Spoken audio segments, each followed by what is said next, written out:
So, something to think about leading into our show. Love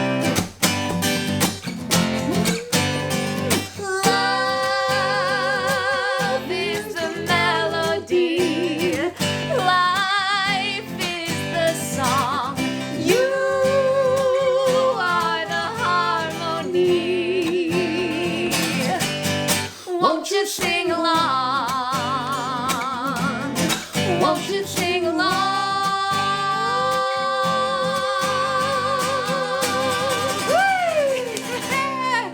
And you guys, we hope that you are singing along at home, having a little dance party.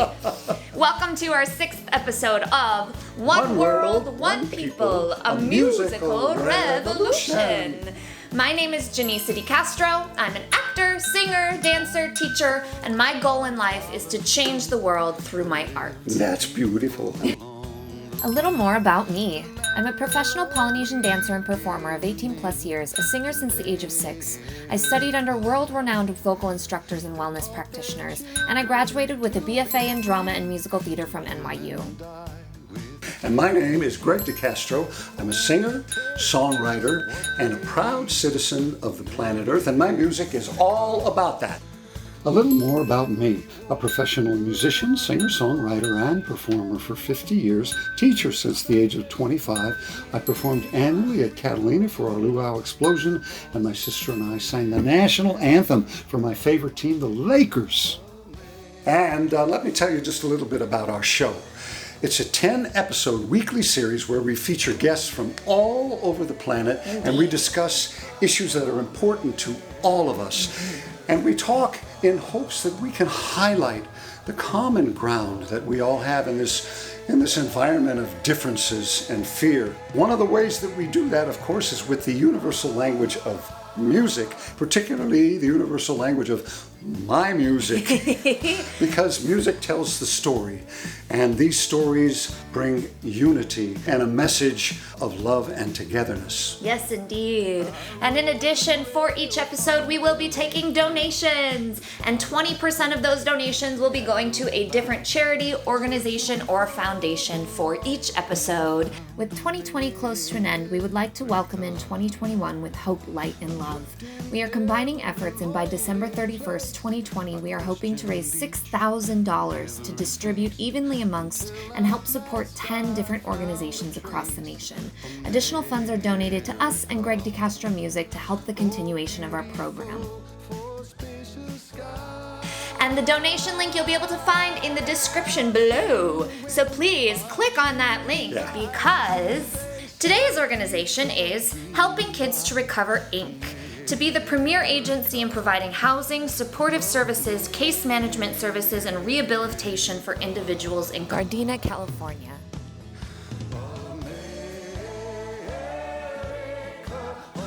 Today's song is Omutu Fiafianga, the Islands of Happiness, a celebration of the love and the magic of the islands of Samoa. And today's guest is Tino Luafalemana, mentor for drug recovery and a celebrator of life. Woohoo! So you guys, before we introduce our guest for today, we wanted to share a little bit of information with you guys, a little bit of culture. Today in our episode, we're going to be talking a lot about family and love. That's right.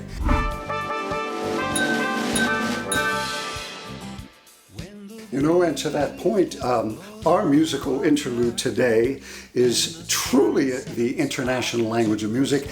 This is a musical theme that I learned in the year 1979 on our honeymoon in the islands of Samoa. Not our honeymoon. Not His our honeymoon with my dad. With my mom. And this particular lick in music, it's called a lick, but it's a signature sound for the villages of Samoa, and it's called the ingi, and it goes like this.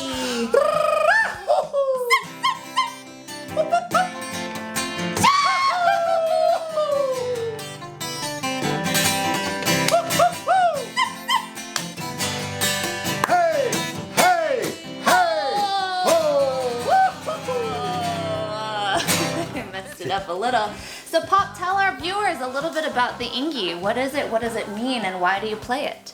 Well, you know, in the cultural context of the villages of Samoa, the ingi gives actually each family a chance to highlight the princess. What is that dance called? The dance is called the taulunga.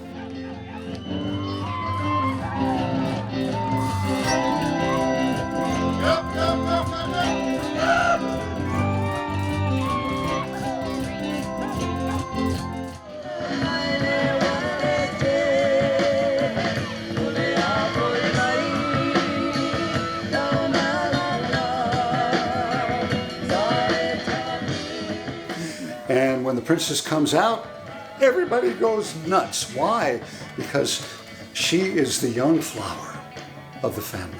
She is the future of the life of the family. She is the continuation of culture, of love into the future. And that's why the taulunga is filled with so much joy, and the ingi is filled with so much celebration. La la la la, la la la. That's it. La la la, la la la la la, la la la la. So since we're talking about the international language of music from the island of Samoa, let's go ahead and let's bring our guest on from the island of Carson, California. Yes, and he'll tell us a little bit about Samoa. Woo! And now, introducing my nephew, Tino Luafalemana. Woo! Oh! I'm telling you, that makes me feel so at home, man. So Tino, we're so happy that you're here with us. Thank you for joining us for the show. We're so excited. Yay! Thanks for having me, man. You know, and let's go ahead and introduce you to all of our viewers and our audience. Of course, a lot of the people that are watching already know you because there's quite a big family. Yeah. But for those of you that don't know, ladies and gentlemen, this is my wonderful nephew, Mr. Valentino Luafalemana. Yeah. Tino. Yes, sir. Yeah. Sir. Hey, man. My name is Valentino. My family and friends call me Tino. My homies call me KT. And Tino, so we know that you mentioned that you don't like to brag about your recovery. I know, you're a very humble guy. But we do feel that, you know, it's a very important thing to talk about now that you've experienced it, because we feel like your experiences are something that we can definitely learn from, and they're very important. Yeah. So before I hop into the question I have for you, I'd love to just share with our audience just a quote from you from our last conversation, just so they get an idea of who you are, like what kind of person you are and how strong and powerful you are. So you mentioned, I was never one to talk about anything I didn't know shit about. But if you want to talk about gangbanging, if you want to talk about ditching school, if you want to talk about doing time in prison, about doing time in juvenile hall, all that, I experienced all that. But I don't want to talk about death no more, man. I only like to talk about life. And isn't that the truth? I'm so proud of you. I'm so proud to know that we're part of the family, you know, that meets these challenges. And when I see the things and I know the places that you come through and how you shine that light now and share your experiences with us to help others move forward, makes me feel good. And that's why I'm glad you're here today. Thanks, dog. Yeah. Tino, let's talk a little bit about life. What's going on for you right now? And tell us a little bit about your family, your kids. What's happening? My kids are all doing good. They're all over the globe. You know, I got kids. I got a son in the Army over here in Hawaii, stationed in Hawaii. He's started in the Army. Started off as a paratrooper, jumping out of airplanes. That's Alex. I was on my FaceTime with my other son, Tino. He's at the shop right now, Fred Frost over here in Utah, doing a tattoo, doing a sleeve on somebody, a tribal sleeve. My two older daughters, Tati and Nana, they're out here in Utah. They're working. And then I have two daughters in California right now. One stays here, but she went to visit California right now. And then my other daughter, Chelsea, she's the older one in California. She works at Amazon. Oh. So they're doing pretty good. So that's I got another son. I got another son that was that my sister Ula adopted when he was born. You know, due to the struggles that I was struggling with. You know what I mean?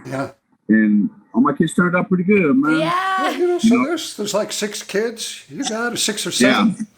Well, you know, I could feel the warmth in your heart when you talk about the family and the healing energy that comes from that, and how motivating it is. And it makes me think about Samoa. It makes me think about Fa Samoa, the Samoan way, and it makes me think about respect.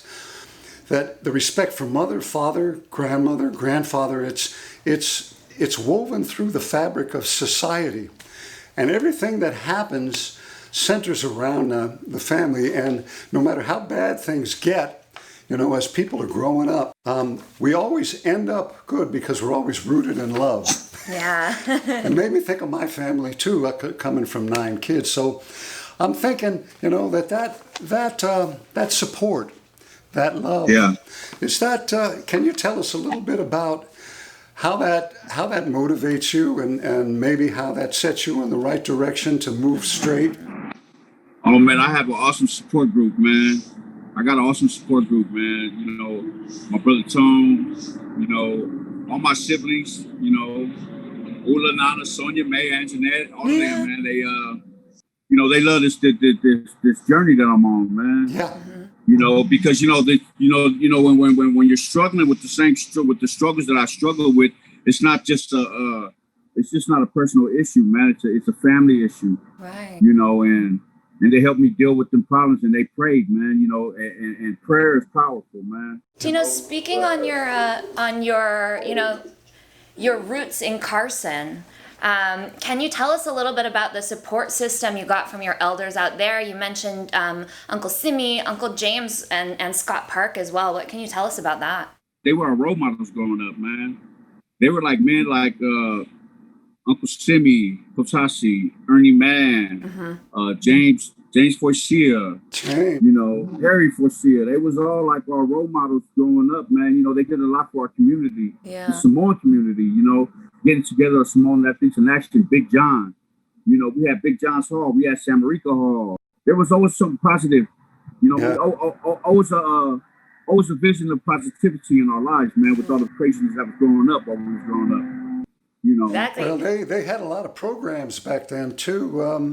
I don't know if they still exist, but there was the Carson Community Center. I know at Scott Park there was some things. I know Uncle Simi was big with Omai Fatasi.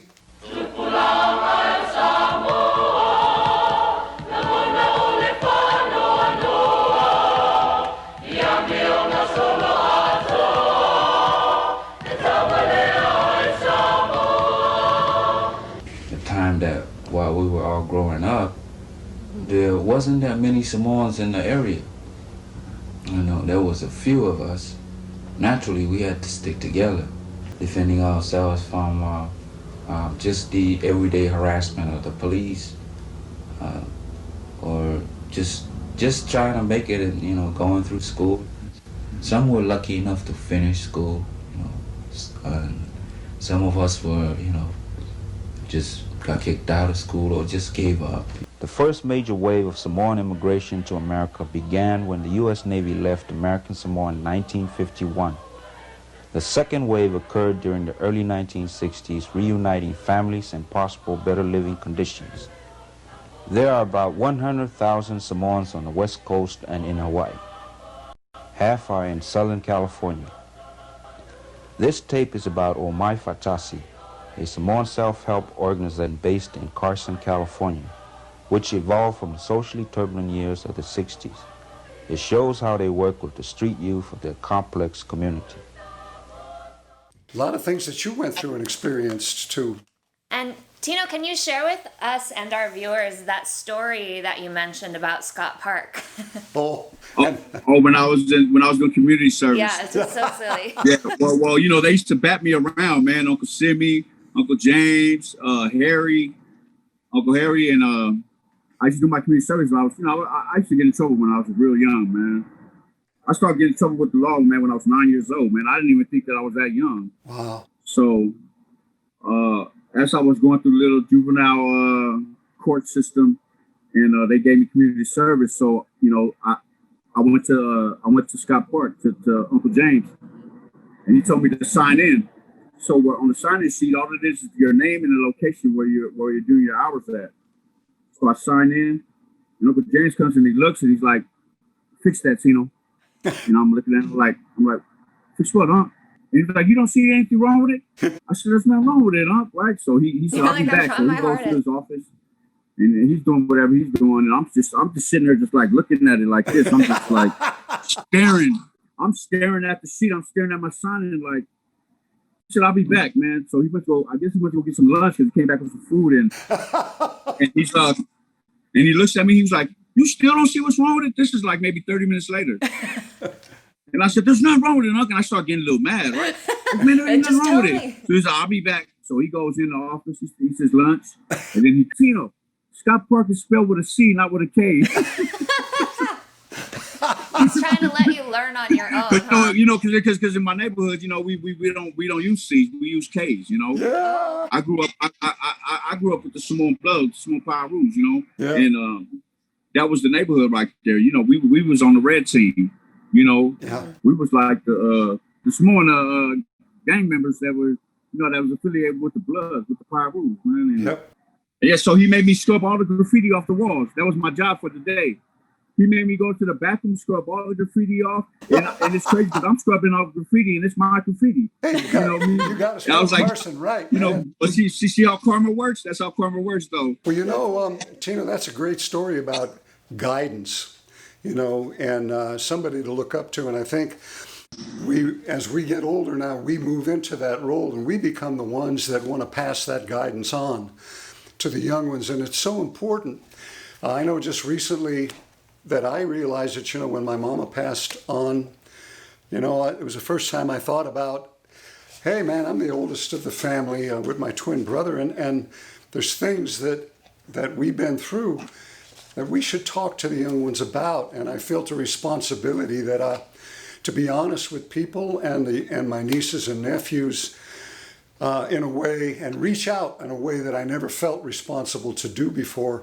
And I wondered, do you do that with your nieces and nephews now? Do you just tell them what's happening? Yeah, you know, well, they already know everything about the gang life and the street life, but Yeah. you know, they really have nobody to talk to them about drugs and indulging in that type of lifestyle, man. So, you know, I experienced all that, man. So I share that with them. I share my experience, strength, and hope with them, man. And I keep it raw and uncut. Mm-hmm. You know, because I know in society we're frowned upon as drug addicts in society, right? So I know they're gonna come to some platforms in their life, man, where that's gonna come into the picture. You know, so they can either go right, they can even go left. I tell them, man, my suggestion is that you just don't do shit. Yeah. You know, if you don't know what to do, just don't do shit. Mm-hmm. Just sit down somewhere, kick back, and if you're embarrassed to talk to your parents about it, because you probably don't have that type of open relationship, you know. So that's the reason why I address it to them, so that they could feel comfortable with me, Yeah. you know, so I can help them with that, you know, when that comes to a point into their life. And Tino, on the note of recovery, something else that you mentioned last time is you said it ain't easy to get clean, but it ain't hard if you really want it. What can you say Yeah, you about gotta have that? you know what? You gotta have a willing heart, man. Yeah. You gotta be willing to do the work. You know, you have to be willing. You gotta hit meetings. You know, meetings are very, very important with this recovery thing. You know, to the viewers that's gonna be watching this, you know, that's struggling with the same struggles, man. I'm here, man. Just holler at me. My number is 424-215-1807. For more help with recovery and with housing in the LA area, please call Helping Kids to Recover Inc. at 310-217-0616. We want to talk about the light. We want to talk about how to move forward. But a large portion of society doesn't know anything about gangs. They don't know how they start. They don't know what they are. And there's a lot of misunderstanding about them. You were mentioning how family and love was the heart of the Samoan gangs, you know, that you started out in. And can you say just a little bit more about that? The way I seen it through my eyes, it was just the same love that we had in the house with the family, the same love that we had in the hood. Gotcha, yeah. Right. And Tino, You know. how do people end up getting involved in, you know, becoming a part of the gangs and a part of the family? I don't know. That was just part of growing up, I guess, man. Yeah. You know, like they say, man, you become your environment. So if you hang around with gang, where a gang is at, you know, sooner or later you're going to be part of the gang. You know, when we was growing up, when I was going to Carnegie Junior High, I was going to Carnegie in 1986, and that's like that's when my clique started. Lil Spake, Lil Scott Port. You know, it was all our age. You know, my brother Tony and them, they was all there, you know, older than us. So we used to walk from Carnegie to the blocks. Anytime you hear us saying the blocks is the blocks in between 224th and 228th, from Catskill Avenue to Marine, and we all used to live right in there. But we had some homies that lived over by the park, you know, off of Panama, and they were called the alleys. You know, they had their own little clique. So when we played basketball, you know, it'd be the alley boys against the block boys. You know what I mean? And so one day we're walking up there, and I'm like, man, we should just be Lil Scott Park. We keep coming over here. So that's when it happened, man. And it's crazy because when that started functioning, you know, like every Samoan our age wanted to be from the hood.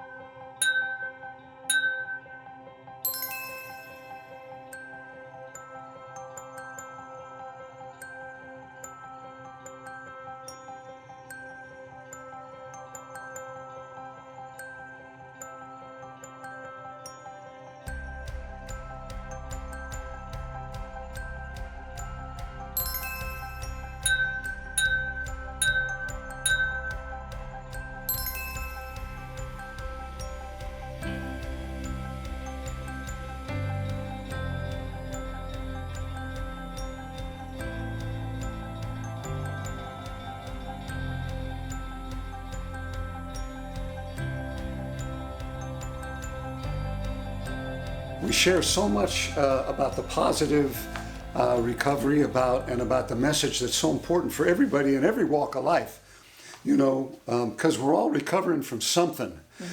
But one of the things I think you mentioned, well, you definitely know something about prison, and a lot of people don't. And my question from your experience, you know, does the experience in prison help straighten people out?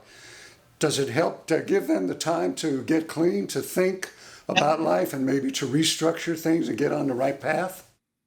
You know, it does. It really does. You know, but everybody talks a good one when they're busted. You know, everybody talks a good one. Everybody's on the phone, like talking to their girl, like, yeah, this is my last time, or talking to their family, this is my last time in prison, and then they get out and the same old shit. But it's just like in this recovery thing, man. You got to be willing. You know, I grew up in the 200s. They're on 226 Place. And, right. But I grew up a little bit before you. So things were just a little bit different. You know, when I was younger, you know, there was a point in my life where the cops were stopping me like almost every day. I got pulled over like 7 times in 1 week because I had long hair. Because at the time in Carson, if you had long hair, it was like you were considered a drug addict or you were considered a criminal of some kind. They thought I just busted into some place or something. So they were always yanking us out of the car and throwing our shit on the ground. And this one officer in particular, his name was Officer Patrick, he would wait out in front of my house for me to go to work in the morning. And I would pull down the street into the gas station, and he would pull in behind me, Tino, and drag me out of the van and throw me up against the van, right? And then he would whisper in my ear, Castro, we're gonna get you. We're gonna get you. And pretty soon, you know, I started feeling so bad, and one day I just made up my mind, hey, I'm through with this, because I was starting to feel so paranoid, and I was starting to create situations in my head that weren't there. Anyways, one day I was at the coffee shop, right, having breakfast, and guess who was there sitting at the table with some of his buddies was Officer Patrick. And they were sitting there having breakfast, and I was so fed up but so determined to change my mind because I couldn't live with this kind of this fear in my mind anymore. So I just walked up to the table. There was a spot next to him. So I sat down next to Officer Patrick, you know, with my long hair out to here, man. And he looks at me like this. And I just looked at him and I said, "Hi, Officer Patrick." I go, "How you doing today?" And the conversation was kind of uncomfortable at first because I made up my mind I was just going to talk to him like a human being. Yeah. Like a person, man. I asked him how he's doing, what's a family life, everything like that. And pretty soon, the conversation got sort of flowing. And then he said to me, he goes, "Well, you know, you came and sat down at a good day today." And I said, "Well, why is that?" He goes, "Because tomorrow's my last day. I'm retiring." and I thought, thank God. And we both laughed our ass off about it. And it was like there was this human thing that happened. And my attitude changed after that. I wasn't getting pulled over as much. And so I went home and I wrote this song. And I thought that you'd appreciate it. It's called The Policeman's Ball. It's a party every year, the big policeman's ball. So anyway, this is, I'll just do a little bit of it for you, okay? Let's see, it goes like this. Well, there's a policeman talking from behind his sunglasses. He says, "Who are you and where have you been?" I said, "I know it sounds strange, but I'm really nobody." He says, "I think I'll run your smart ass in." "Oh, Officer Patrick, I ain't no criminal just because I appear so with my long hair and all. I'm really just human with a love for all people, so most of my problems are solved. And I'm inviting you to solve most of yours too. And come dance at the policeman's ball." Come on, help me out. Oh, dance with me, round and round, as we circle with hands held and hearts intermingled. Oh, dance with me, round and round, as we dance at the policeman's ball. Woo! So Tino, we talked a little bit about this earlier, about how when you really want to make a change in your life, or when you're trying to change old habits, a lot of times it's really difficult to come out of that dark place, and it's really difficult to get on the right path. But you were talking to us in our previous conversation about how you have this toolbox of like mindset tools that you've gotten from some of your programs, and I think some that you've come up with on your own. So you mentioned, change your mind and change your life. I can only control me. Stay in unity and service. Change person, place, and thing. And then this last one is, don't let nobody or nothing take your good energy. Just keep pushing and staying in your lane. So Tino, what can you tell us about your tools? My goal was to stay a year clean. I got the treatment July 11th, 2019. Mm-hmm. And I didn't know if it was going to work or not. You know, I was just giving it a shot. It was just like a shot in the dark. Mm-hmm. And you know what? I use that same energy, man, with this recovery thing that I should use with all that dumb shit that I should do. You know, it's all about sublimation. Wow. You know, sublimation. That's one of my models in life today is sublimation, man. Using the same energy that I used to do all that dumb shit. Use that same exact energy, man, to do something positive, man, and help somebody out, man. And now, on to more music. You know, this particular song, even though we're singing it right now towards the end of our interview, it was a song that was the beginning of my journey, you know, with the Samoan community and with all of the Luafalemana family. And, you know, it's a song I wrote in 1979.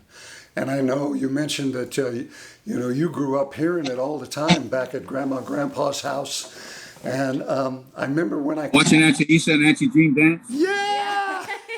But this particular song, it you know, it stands the test of time because it takes me back to the villages in Samoa. And the things that I saw there was the family life, the respect. And when I think about what I saw there, it makes my life richer now. Well, hello everybody. It's a beautiful day here in Huntington Beach, California. And I had a thought this morning when I woke up.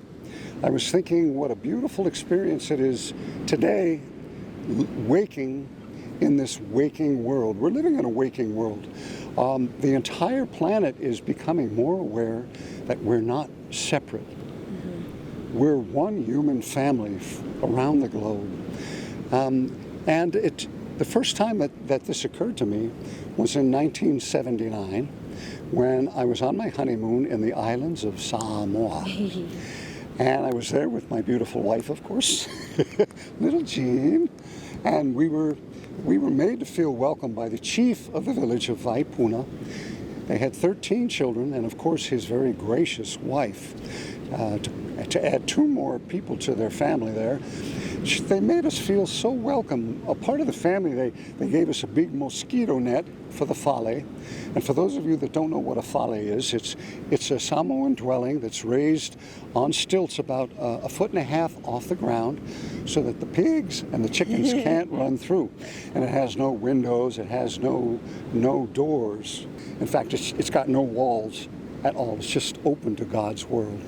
And so the chief's wife, she gave us a big giant mosquito net, and she gave us some Samoan colorful flower material called the Luafalemana. And we draped that in the corner of the fale, and there we made our honeymoon suite. Man, it was a wonderful time. And I'll tell you, I lay there at night just thinking how grateful I am, to be embraced, by such a feeling of oneness and feeling like these wonderful people from the other side of the planet, so far from where my home was, made me feel at home. And I couldn't help but think about my family. I was raised in a big family too, with 9 brothers and sisters. I was one of 9. And as I lay there under that mosquito net at night, just thinking, about my mom and my dad and how much love they gave us and how they raised us with such support. And my brothers and sisters, it's just, I wouldn't be the same without them. And today, I've come so far, with the relationships that we've had. And so that one night in Samoa, I was thinking very heavily on these thoughts. And at that time, I wrote a song called O Motu o Fiafianga. And I would like for you guys to think about, as you hear this song, think about the human family. Think about your support group. Think about the friends that you have at times like this, the people that you share thoughts with, the people that you share your emotions and feelings with, your troubles, your happiness. Think about all of those people and think about the things that we all have in common, because we really are all one human family. And if you ever do get a chance to go to Samoa, the place where this thought first came to me, I know this is what you'll find. O Motu o Fiafianga, Islands of Happiness.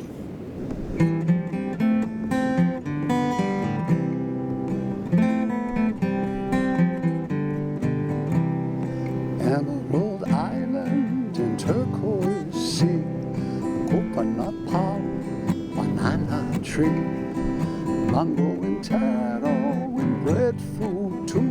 It's a land that will always be good to me. O Motu o Fiafianga, Samoa.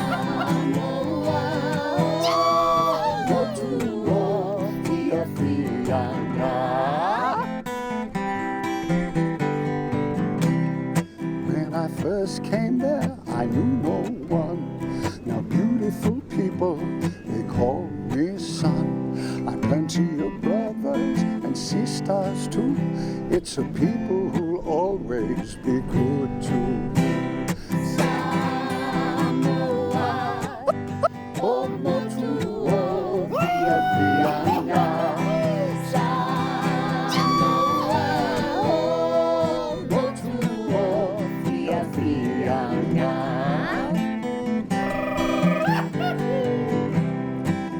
Samoa, say, Faifailelu, it will be okay. Lofa is love, the Samoan way. For all that you give will return someday. Samoa, oh, motua, fia, fia, ngai. Samoa, oh, motua, fia, fia,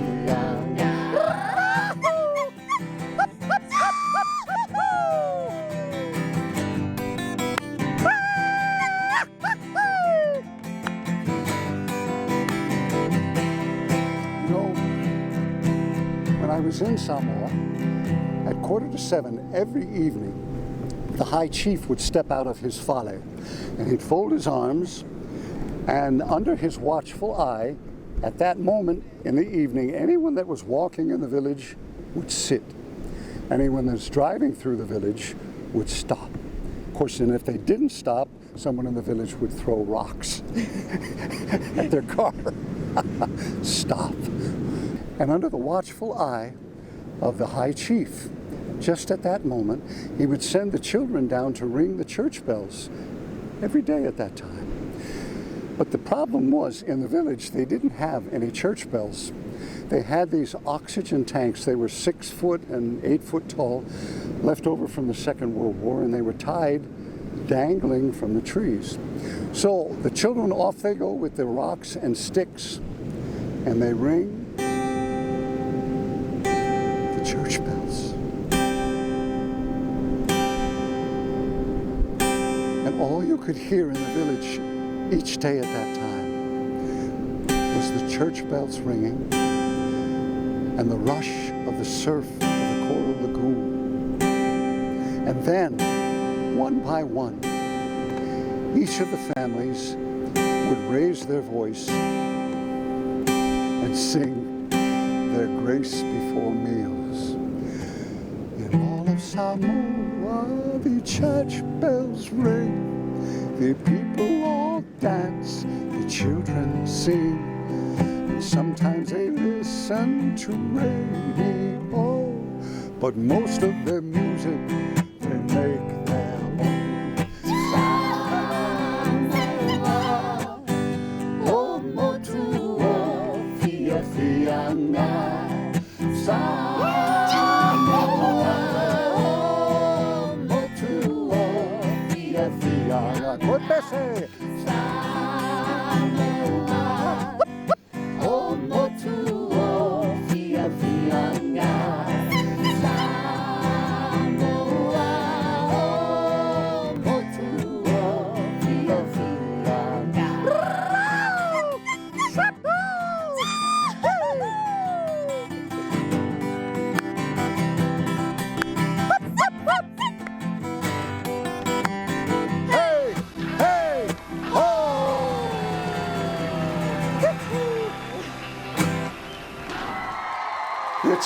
That's right, man. Yeah, that brings back memories right there, huh?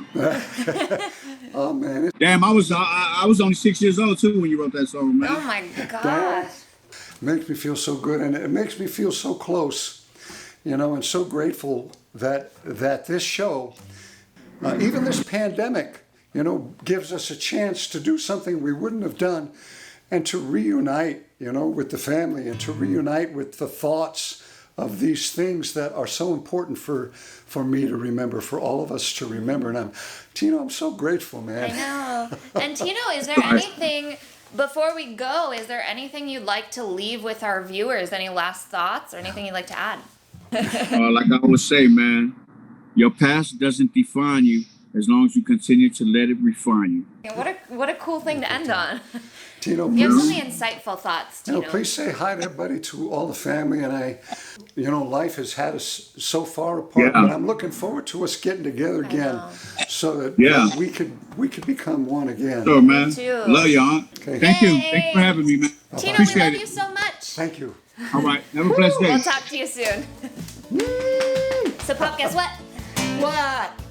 We made it through another episode. Yes, we did. And so did you guys. Thank you again for joining us for One World, One People, a musical revolution. My name is Jenisa Castro. My name is Gregg Castro. And just as another reminder, we are taking donations for this episode, and 20% of the donations will be going to Helping Kids to Recover, Inc. With 2020 close to an end, we would like to welcome in 2021 with hope, light, and love. We are combining efforts, and by December 31st, 2020, we are hoping to raise $6,000 to distribute evenly amongst and help support 10 different organizations across the nation. Additional funds are donated to us and Gregg Castro Music to help the continuation of our program. So please click on that donation link, make a donation, and join us next week. Yay! And don't forget, 2, 3, 4. Love is the melody. Life is the song. You are the harmony. Won't you sing along? Won't you sing along?